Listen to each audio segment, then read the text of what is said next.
네, 반갑습니다. 2020년의 마지막 시간에 송구영신 예배로 드리게 되어서 감사합니다. 송구영신, 그야말로 옛 것을 보내고 새 것을 맞이한다. 물론 우리가 2020년 12월 31일 그리고 2021년 1월 1일로 넘어간다 할 때에 특별하게 해가 갑자기 파란색으로 뜨고 바다가 분홍색이 되고 이런 일은 없습니다만은 그런 주기를 정해놓고 우리의 마음을 새롭게 한다는 데 의미가 있을 것입니다. 코로나로 인해서 우리가 2020년에는 많은 것들을 제한을 당했지만 그럼에도 불구하고 2020년을 한번 돌아보고 또 2021년에 대한 새로운 마음을 먹는 그런 계기가 되기를 바랍니다. 자, 성경 찬송 맨 앞에 있는 세번역 사도신경으로 신앙 고백하겠습니다. 저는 전능하신 아버지 하나님 천지의 창조주를 믿습니다. 저는 그분의 유일하신 아들 우리 주 예수 그리스도를 믿습니다. 그분은 성령으로 잉태되어 동정녀 마리아에게서 나시고 본디오 빌라도에게 고난을 받아 십자가에 못 박혀 죽으시고 장사된 지 사흘 만에 죽은 자 가운데서 다시 살아나셨으며 하늘에 오르시어 전능하신 아버지 하나님 우편에 앉아 계시다가 거기로부터 살아있는 자와 죽은 자를 심판하러 오십니다. 저는 성령을 믿으며 거룩한 공교회와 성도의 교제와 죄를 용서받는 것과 몸의 부활과 영생을 믿습니다. 아멘. 찬송가 제35장입니다. 찬송가 제35장입니다.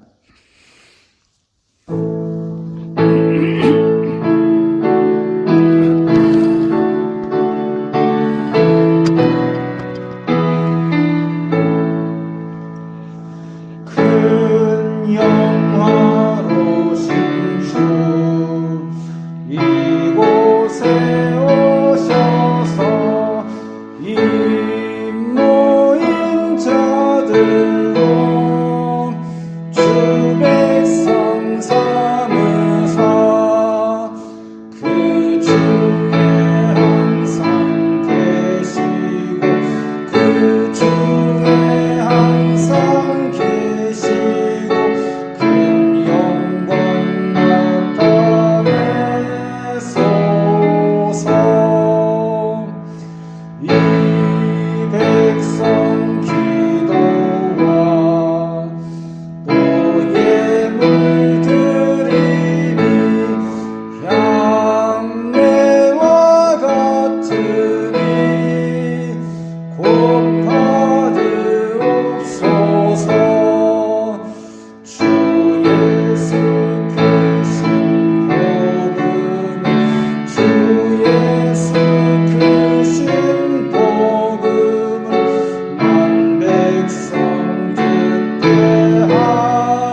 이 시간에는 우리가 2020년 한 해 동안 살면서 하나님 앞에 범죄하였던 것들 다시 돌아보며 회개하고 또 2021년에는 주님 말씀 따라 살겠습니다.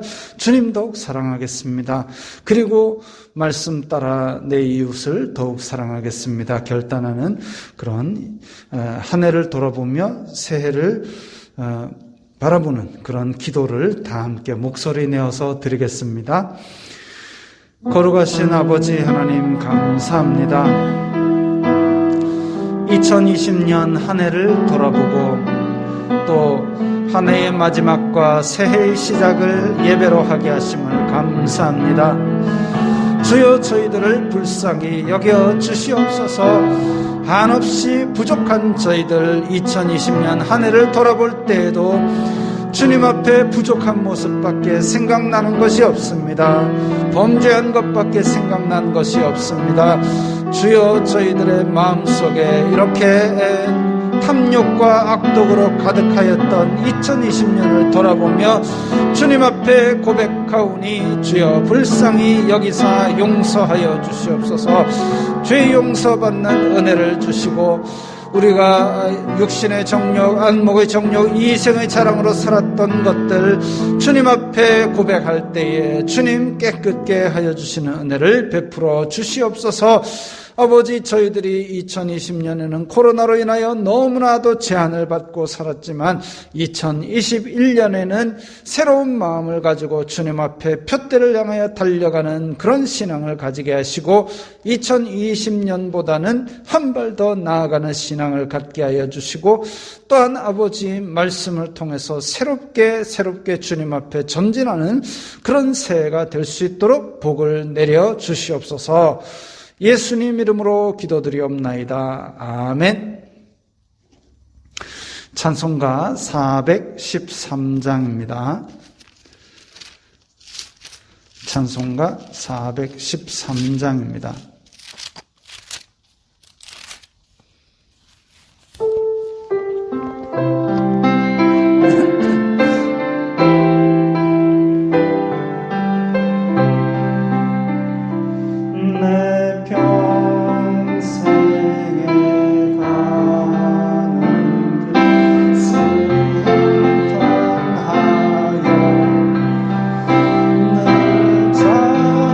잔잔한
말씀은 마태복음 25장 14절부터 19절까지의 말씀입니다. 신약 성경 44면 마태복음 25장 14절부터 19절까지의 말씀입니다. 함께 읽겠습니다.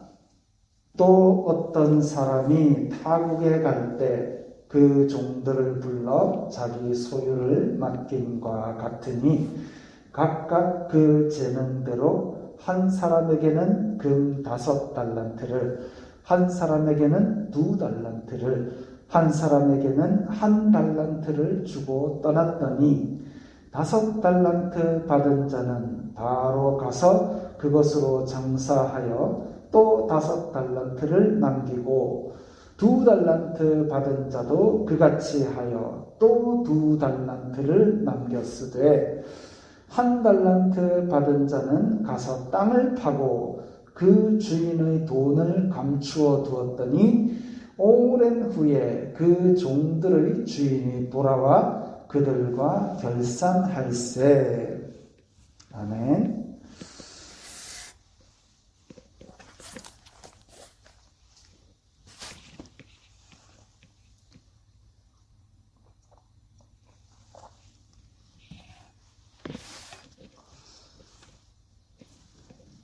얼마 전에 극장에 한 영화가 소리 소문 없이 올랐다가 내렸습니다. 가나의 혼인잔치 언약이라는 영화입니다. 영어 원제목은 또 그거랑 다릅니다. 무슨 분노의 직전인가 뭐 그런 제목이었던 걸로 기억합니다. 저에게도 누가 정말 유익한 영화라면서 무료로 볼 수 있는 링크를 전달하기도 했습니다. 아직도 근데 그 영화를 못 봤습니다. 들리는 이야기로는 갈릴리 동네의 혼인잔치에 대해서 많이 알 수 있게 해주는 영화이고 그로 인해 예수님의 재림을 대비할 수 있게 하는 영화라고 합니다. 또 한편으로는 극단적 종말론자들이 만든 영화이고 혼인을 심판이라 비유하고 있기 때문에 성경 왜곡이 많다 하는 우려의 목소리도 있었습니다. 성경이 우리말로 쓰여진 이유는 우리가 이것을 읽고 하나님 나라를 알게 하기 위해서입니다. 참 신비로운 것이 읽어서 아는 것과 그리고 어느 순간 우리의 눈이 열려서 깨닫게 되는 것은 다르다는 것입니다. 우리말로 되어 있기 때문에 읽으면 내용 파악은 됩니다마는 그게 내 마음에 나에게 주시는 말씀으로 들어오는 것은 별도의 사건이라는 겁니다. 저도 익히 아는 말씀이지만 읽으면서 어느 순간 이런 말씀도 있었나 할 때도 있고 암송하고 있는 말씀인데 어느 순간 떠올라서 그날의 힘을 주는 때도 있습니다. 그래서 많이 읽고 많이 듣고 많이 암송하시는 겁니다. 그 영화를 아직 저는 안 봤지만 보면서 생각해야 될 것은 성경이 말하고자 하는 바와 일치하는가입니다. 오늘 본문 마태복음 25장은 종말에 대해 이야기할 때 많이 인용됩니다.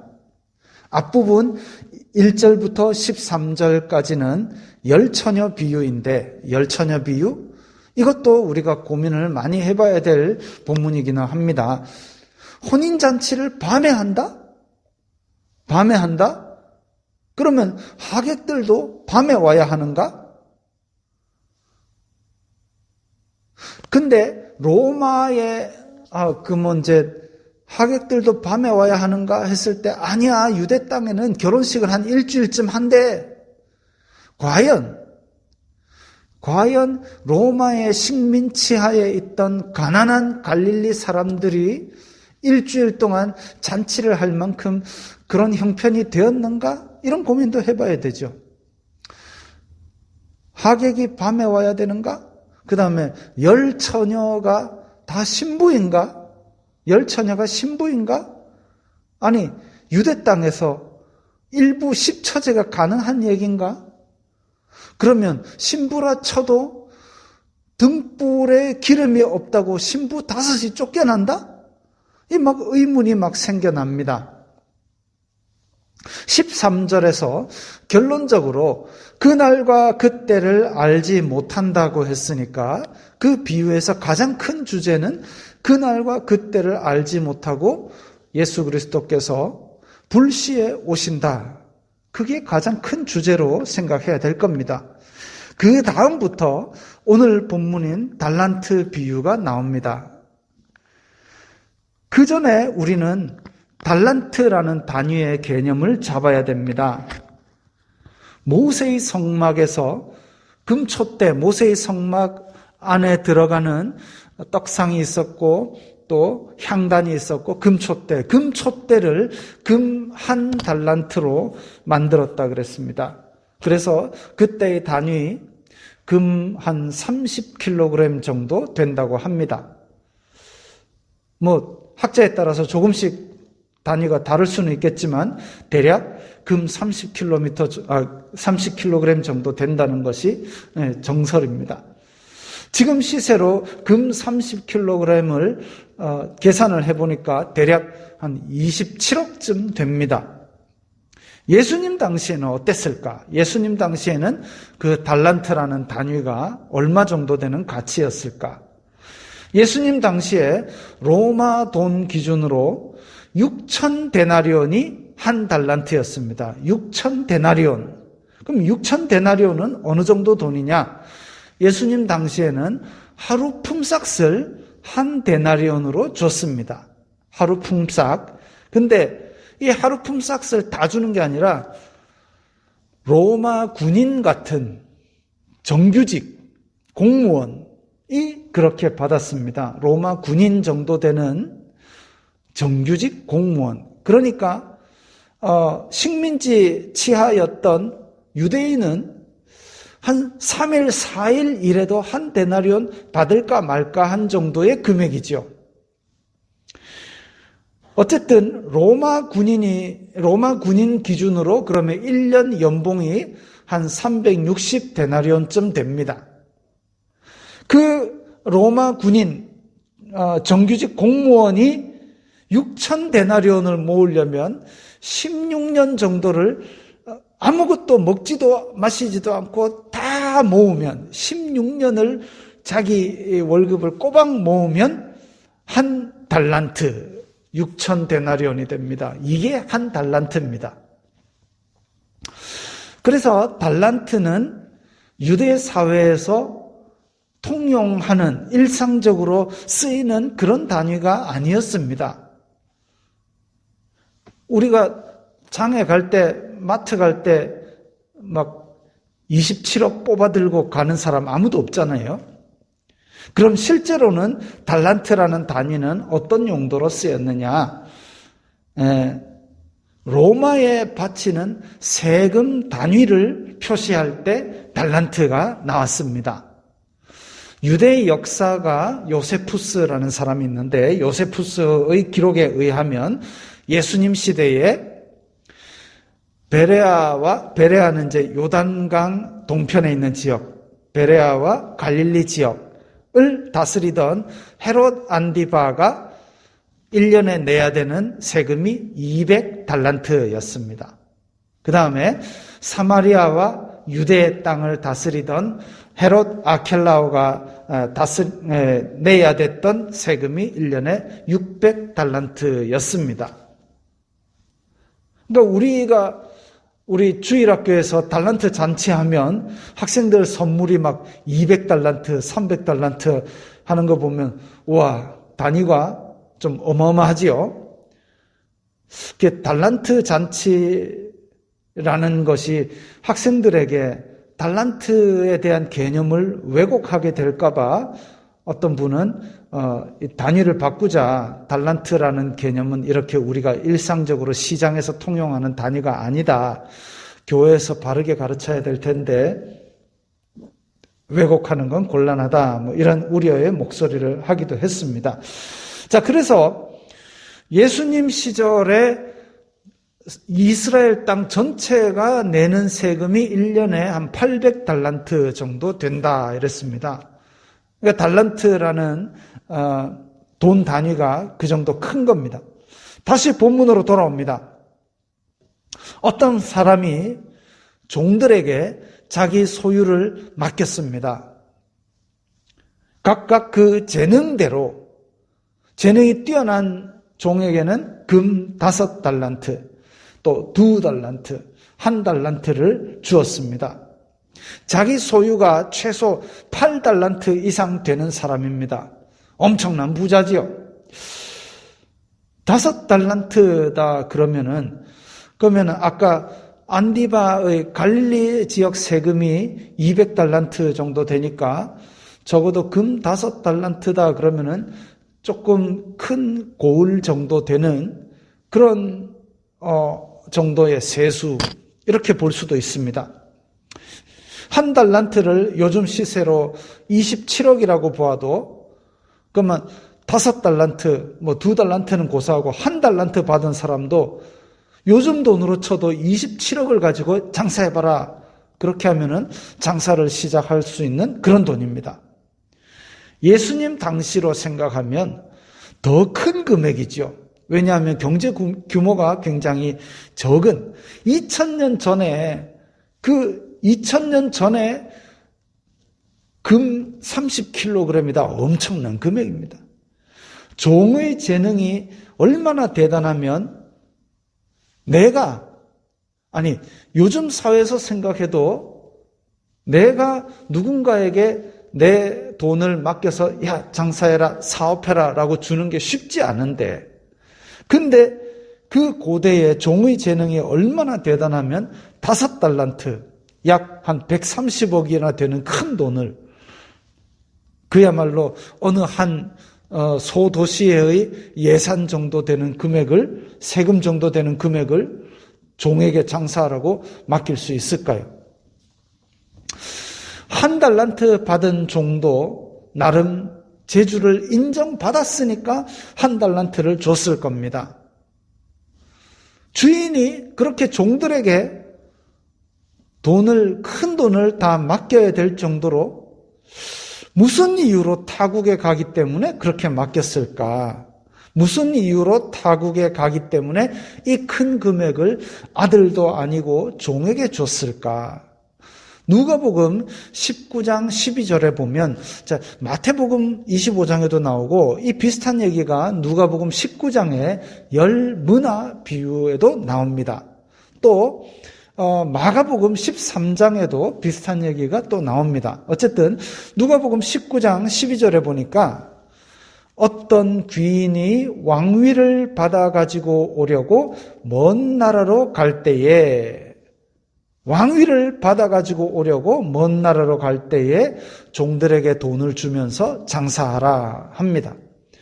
저는 처음 이것을 읽었을 때에 왕위는 선대 왕으로부터 물려받는 것이 아닌가? 그런 생각을 했는데 그게 아니라 어디 가서 왕위를 받아오나? 의문이 들었습니다. 이게 당시 유대 땅에는 왕이라기보다는 로마 식민지 하잖아요. 근데 분봉왕이라는 직책이 있었습니다. 그래서 유대 땅을 다스릴 왕위를 받기 위해서 로마 황제에게 그렇게 임명을 받아가지고 로마에 가서 너는 유대 땅이다라는 인정을 받아가지고 왔습니다. 그래서 갈릴리 지방을 다스리는 헤롯 안디바도 그랬고, 그 옆에 바산 고원을 다스리는 헤롯 빌립도 그랬고, 또 유대와 사마리아를 다스리는 헤롯 아켈라오도 그랬습니다. 헤롯 대왕의 세 아들들이죠. 그래서 또 서로 로마 황제에게 잘 보이려고 도시를 하나 멋지게 리조트를 지어가지고 갖다 바치기도 했습니다. 가이사랴 빌립보 이러면은 빌립이 가이사에게 준 바치는 도시다. 가이사랴 빌립보 이런 식이죠. 그래서 그렇게 환심을 사고 분봉왕 자리를 로마 황제에게 인정받기 위해서 로마에 갔다가 오는데 그 시간이 많이 걸렸나 봅니다. 그리고 그 중에 이제 헤롯 아켈라오 같은 경우는 유대와 사마리아 땅을 다스렸는데 폭정으로 인해서 백성들이 막 상소를 보내고 그러니까 로마 황제가 너는 그만 하고 내려오게 만들고 그 자리에 이제 로마에서 직접 파견한 총독이 내려오는데 그 사람이 바로 빌라도 총독이지요. 자, 그래서 그때 당시의 시대상에서 왕위를 받아가지고 돌아오는 그런 형편이 있었기 때문에 이런 말씀을 하신 것 같습니다. 누가복음에 10문화를 주고 장사하라는 이야기가 그래서 돈 단위는 다르지만 이 오늘 본문 읽은 마태복음 25장의 달란트 비유와 묘하게 맞물리는 구석이 있습니다. 주인이 타국에 떠나면서 아들에게 물려줬다면, 아들에게 재산을 물려줬다면 이야기가 다르지만 종에게 줬으니까 나중에 결산을 해야 됩니다. 아들한테 재산 물려줘 놓고 야, 너 얼마 남겼어? 이렇게 결산하는 부모는 없는 거죠. 종에게 주고 운영을 하도록 요즘 말로 하면 전문 경영인으로 데리고 온 겁니다. 그래서 결산을 해야 됩니다. 주인이 뭐 왕이 아니더라도 큰 상인이래 가지고 멀리 이제 장사를 하러 나간다 할 때도 재산을 집에 쌓아 놓으면 그냥 도둑이나 자꾸 들락거리니까 종에게 경영하도록 위탁하는 겁니다. 믿을 만한 종에게, 능력 있는 종에게 그렇게 경영해 보라고 투자하는 겁니다. 마가복음에서도 비슷한 이야기가 등장합니다. 마가복음 13장 34절부터 보면 가령 사람이 집을 떠나 타국으로 갈 때에 이제 어떻게 떠나는지 그 이유는 안 나와 있어요. 그 종들에게 권한을 주어 각각 사물을 맡기며 문지기에게 깨어 있으라 명함과 같으니 그러므로 깨어 있으라 집 주인이 언제 올는지 혹 저물 때 일는지 밤중 일는지 닭 울 때 일는지 새벽 일는지 너희가 알지 못함이라. 그가 호련히 와서 너희가 자는 것을 보지 않도록 하라. 여기서 또 하나의 공통점이 나옵니다. 마태복음 25장, 누가복음 19장, 마가복음 13장에 나오는 이 세 이야기에 또 공통점이 나옵니다. 주인이 언제 올는지 알 수 없기 때문에, 알지 못하기 때문에 순간순간 성실할 것을 강조하고 있습니다. 말세를 살아가는 성도들의 삶의 태도도 마찬가지입니다. 정치인들은 자기가 공약을 합니다. 공적으로 약속을 해가지고 내가 이걸 하겠습니다. 그래가지고 뽑아가지고 당선시켜 놓으면 그 일을 약속을 이루기 위해서 애를 써야 되죠. 당연히. 그런데 정치인들은 임기라는 게 있습니다. 그래서 임기가 끝날 무렵에 공약을 얼마나 달성했는가를 또 들여다봐야 되죠. 그런데 지금 오늘 본문에 나오는 마태복음 25장, 누가복음 19장, 마가복음 13장에 나오는 이야기에서는 주인이 떠나기는 하는데 언제 돌아올지는 모르는 거죠. 왕위를 받으러 로마에 갔을 때 언제 돌아올지 모릅니다. 주인이 장사를 하러 배를 타고 멀리 떠날 때 언제 돌아올지 모릅니다. 예수님께서 언제 돌아오실지 모르기 때문에 성실하게 예수님의 삶을 따라야 됩니다. 야, 언제쯤, 왜, 시험 공부라는 게 그렇지 않습니까? 학생이 열심히 공부를 24시간 1년 내내 하는 건 아닙니다. 때로는 쉴 때도 있고, 때로는 놀 때도 있는 거지요. 그런데, 다 함께 열심히 공부하는 때가 있습니다. 시험을 바로 앞둔 때입니다. 그래서 학생들이 공부를 하다가도 시험 때가 다가오면 시험 공부라는 단어가 있을 정도로 시험 때는 특별히 공부를 열심히 합니다. 그것처럼 예수님이 언제 오실지 안다면, 아니면 우리가 언제 죽을지 안다면, 죽기 직전에 바짝 막 재산도 다 팔아가 가난한 사람 주고 말이죠. 착한 일도 열심히 하고 성경도 열심히 보고 기도도 하고 막 이래가지고 그러다가 예수님을 탁 맞이하면 얼마나 좋겠습니까마는 우리가 그날과 그때를 알지 못하기 때문에 항상 성실하게 예수님의 발자취를 따라감이 필요합니다. 그게 잘못된 일이고 그거 하다가 죽을 것 같으면 예수님께서 우리에게 이런 강조를 안 하십니다.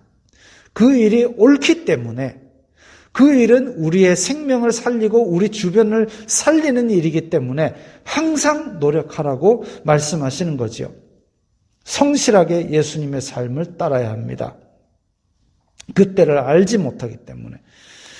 그때를 안다 하더라도 우리가 예수님 다시 오실 날까지 최선을 다해서 사람 살리는 예수님의 발걸음을 따라야 되는 것이죠. 사도신경으로 우리가 매주 고백하는 내용이 있지 않습니까? 산자와 죽은 자를 심판하러 오실 예수님을 맞을 준비를 우리가 항상 하고 있어야 합니다. 지금은 2020년의 마지막 시간입니다. 나라도 결산이 있고, 회사도 결산이 있고, 교회도 결산이 있고, 개인도 결산이 있습니다. 한 해를 돌아보며 내가 무엇을 잘했나, 무엇을 남겼나, 무엇이 아쉬운가 한번 생각해 보아야 됩니다. 오늘 본문에서 종들이 장사를 시작하기 위해서 받은 것은 5달란트, 2달란트, 1달란트 받은 것은 주인의 것입니다. 우리가 가진 시간, 호흡, 열정, 물질 이런 것들이 다 만유의 주인이신 하나님께로부터 온 것입니다. 그 시간, 호흡, 물질로 어떤 일을 했고 무엇을 남겼나 한번 생각해 보십시오. 결산해 보십시오.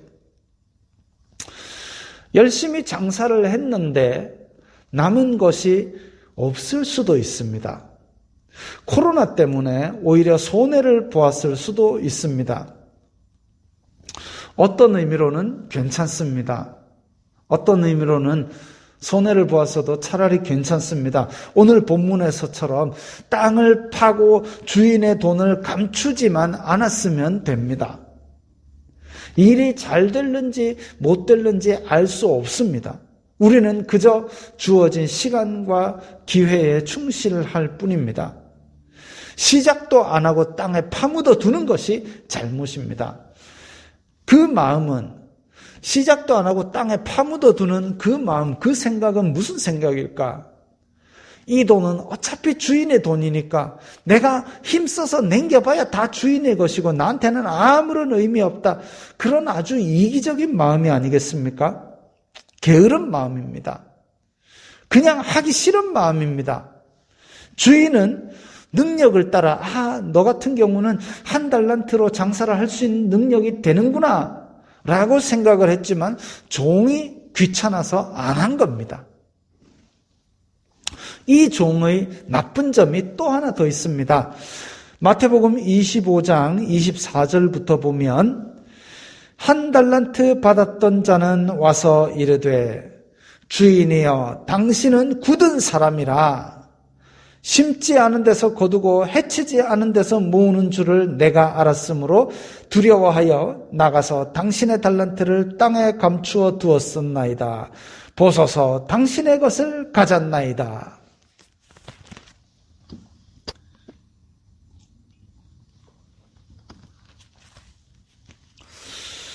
당신은 굳은 사람이라 그랬습니다. 굳은 사람이라는 말의 헬라어 뜻을 찾아보니까 박정하고 포악하고 거칠다 이런 뜻이 있습니다. 일을 안 하는 것은 자기 게으름에서 온 것인데 자기가 이기적이고 게을러서 일을 안 해놓고 주인 당신이 박정하고 포악하고 거친 사람이라서 내가 일을 안 하고 여기 가져왔으니까 그대로 가져가세요. 이러고 있습니다. 주인의 성품을 원망하고 있습니다. 주인의 성품이 못됐기 때문에 자기가 일을 안 했답니다. 아니 그러면 주인이 포악한 줄 알았으면 아유 당신은 포악한 사람이니까 저는 1달란트 주지 마세요. 저는 일을 안 할랍니다. 라고 애시당초에 포기하거나 아니면 저 무서운 사람이 나한테 줬으니까 열심히 일을 해야지 라고 일을 했어야지요. 자기 게으름을 주인 핑계를 대고 주인 원망을 하고 있습니다. 우리도 마찬가지입니다. 종종 하나님을 원망하고 하나님 핑계를 댑니다. 그러니까 주인의 화를 돋굽니다. 주인의 판결을 뒤에 보면 단호합니다.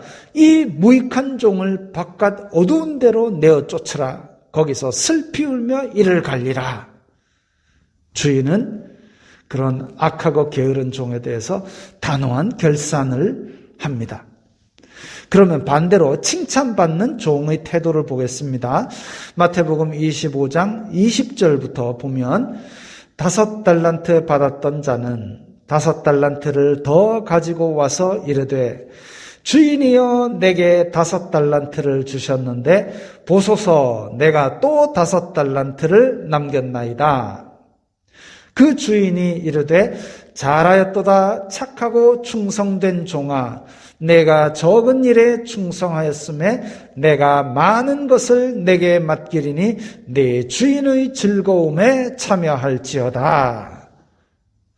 5달란트가 주인의 것, 주인으로부터 받았다는 것을 인정하면서도 5달란트를 또 남겨서 드렸습니다. 주인은 종을 칭찬합니다. 주인의 것인 줄 알고도 남기도록 장사한 그 충성을 칭찬합니다. 5달란트면 큰 돈이잖아요. 그런데 주인이 하는 말은 적은 일에 충성하였다라고 얘기합니다. 도대체 주인이 가진 권세와 재물은 얼마나 크길래 5달란트가 적은 일이냐라는 거죠. 여기서 우리는 앞에 얘기했던 달란트의 단위에 대해서 다시 한번 생각해 볼 필요가 있습니다. 한 나라의 분봉왕이 바치는 세수가 200달란트, 800달란트 이렇게 되니까 그러니까 5달란트면은 한 고을 정도 되는 그러니까 한 나라로 치면 한 고을은 작은 일이지요. 작은 일에 충성하면 많은 것을 맡긴다 그랬습니다. 다시 말하면 5달란트 되는 약간 고을 일에 충성을 잘했으니까 너는 장관감이다 이렇게 할 수 있는 거죠. 그렇다라고 확정을 짓지 않는 것은 제가 성경에 나오지 않는 얘기를 너무 확대해서 해석해서는 안 되기 때문입니다. 어쨌든 오늘 설교 초반에 달란트가 얼마나 큰 돈인지 주로 어떤 용도로 쓰던 단위인지를 말했는데 그래서 누가복음 19장에서는 왕위를 받고 돌아온 주인이 장사를 잘한 종에게 상으로 너는 10고을 권세를 주노라 이랬습니다. 그래서 오늘 달란트 비유에서 많은 것을 맡기리라는 말은 어떤 뜻일까요? 생각해 볼 필요가 있습니다. 주인이 그리고 내게 많은 것을 맡기리니 내 주인의 즐거움에 참여할지어다. 주인의 즐거움은 도대체 무엇일까요? 타국으로 가서 주인이 만약에 큰 상인이라면 타국으로 가서 많은 돈을 벌어왔겠지요. 주인이 만약에 왕위를 받으러 떠났던 왕이라면 왕이 되어서 돌아왔을 때 왕의 즐거움에 참여한다. 왕은 어떤 즐거움이 있을까요? 그 생각을 해야 됩니다. 주인의 것을 받아서 종이 자기의 일을 열심히 했을 뿐인데 일을 맡은 자는 마땅히 충성해야 되는 것인데 주인은 그 충성에 대해서 상을 주십니다. 예수님은 우리의 스승이자 우리의 주인이자 우리의 왕입니다. 언제 오실지는 모르지만 분명히 오십니다. 성경에도 기록되어 있고 우리의 신앙 고백에도 기록되어 있습니다. 그분은 오셔서 산자와 죽은 자를 심판하실 것입니다. 결산의 날이 있다는 겁니다. 예수님께서 우리를 결산하신다는 겁니다. 우리에게 우리의 능력에 따라 5달란트, 2달란트, 1달란트를 주셨습니다. 아이고 이거 주인의 거니까 묻어놔야지 땅에 파묻어 두시겠습니까? 2020년은 코로나로 인해 다들 힘든 시기를 보냈습니다. 이 와중에도 충성하고 남긴 종들이 있습니다. 우리는 무엇을 남길 수 있을까요? 2020년의 결산은 어떤 의미로는 부끄러워도 괜찮습니다. 그러나 이 부끄러운 결산을 알고도 똑같이 2021년에 부끄러운 결산을 해서는 안 된다라는 거죠. 예수님 앞에서의 결산에서는 부끄럽지 않도록 새 마음으로 2021년을 준비하시고 많이 남기는 그런 충성된 종들이 되어서 주인의 즐거움에 참여하시기 바랍니다. 오늘 말씀 생각하시면서 저희들도 착하고 충성된 종이 되어서 많은 것을 남기는 그런 사람이 되겠습니다. 결단하는 기도를 다 함께 목소리 내어서 드리겠습니다. 걸어가신 아버지 하나님 감사합니다. 저희들에게 많은 은혜를 주셨사온데 저희들이 2020년을 돌아볼 때에 정말 부끄러운 것들을 많이 생각나게 합니다. 주여 저희들에게 이미 주신 것으로 말미암아 우리가 주님 앞에 결산을 할 때에 주님 많은 것을 남겨드릴 수 있는 착하고 충성된 종이 되어 살겠습니다. 코로나 핑계를 대고 그야말로 땅바닥에 파묻어 놓는 사람이 아니라 세상이 다 답답하여질지라도 그 가운데서 예수 그리스도의 생수와 같은 생명을 전하는 그런 사람이 되게 하여 주시옵소서. 예수 그리스도의 결산의 날에 부끄럽지 않게 주님 제가 이렇게 고생하고 남긴 것을 봐주세요 라고 이야기할 정도로 충성되고 착한 종들이 다 될 수 있는 2021년을 맞이하게 하여 주시옵소서. 주님 저희들은 지쳐있고 부족합니다. 이 세상에 살기는 너무나도 힘들어지고 있습니다. 그러나 예수 그리스도의 발자취를 따라서 정말 하루하루 한순간 한순간을 예수님이면 어떻게 하실까 말씀을 생각하며 많은 것들을 남길 수 있는 그런 충성된 종들이 다 되게 하여 주시옵소서. 결산의 날에 예수 그리스도께 칭찬받고 주인의 즐거움에 참여하는 내리교회 성도들 다 되게 하여 주시옵소서. 또한 저희들이 주님 앞에 드리는 예물들, 헌금들 주님 기쁘게 받아주시고 정말 감사의 제목이 넘쳐날 수 있는 2021년이 열리게 하여 주시옵소서. 모든 영광 주님 홀로 받아주시옵소서. 예수님 이름으로 기도드리옵나이다. 아멘. 찬송가 288장입니다. 찬송가 288장입니다.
주 예수 그리스도의 은혜와 하나님 아버지의 사랑과 성령 하나님의 교통하심이 너희 무리와 함께 있을지어다. 아멘.